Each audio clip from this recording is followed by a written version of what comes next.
আসসালামু আলাইকুম সবাইকে। আজকে আবারও চলে আসলাম সৌদি আরবের মধ্যে অবস্থিত বদরের ময়দান সম্পর্কে কিছু তথ্য দেওয়ার জন্য। বদরের ময়দান, যা বদর যুদ্ধ নামে পরিচিত, এটি মদিনা থেকে প্রায় 130 কিলোমিটার দূরে অবস্থিত একটি ঐতিহাসিক স্থান। এটি ইসলামের ইতিহাসে একটি গুরুত্বপূর্ণ যুদ্ধক্ষেত্র, যেখানে 624 খ্রিস্টাব্দে মদিনার মুসলিম এবং মক্কার কুরাইশদের মধ্যে প্রথম বড় যুদ্ধটি সংঘটিত হয়েছিল। বদরের ময়দান সম্পর্কে কিছু তথ্য। অবস্থান: মদিনা থেকে প্রায় 130 কিলোমিটার দূরে সৌদি আরবের আল মদিনা আল মুনাওয়ারা প্রদেশের বদর শহরে অবস্থিত। গুরুত্ব: ইসলামের ইতিহাসে এটি একটি গুরুত্বপূর্ণ যুদ্ধ।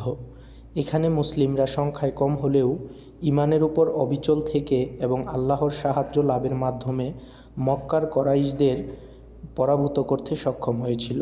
যুদ্ধ: বদরের যুদ্ধে 624 খ্রিস্টাব্দের 17 মার্চে সংঘটিত হয়েছিল।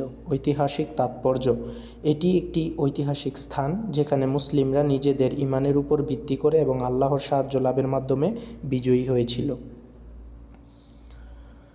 এই যুদ্ধের মাধ্যমে মুসলিমরা কৌশল, সাহস এবং আত্মত্যাগের শিক্ষা লাভ করেছে।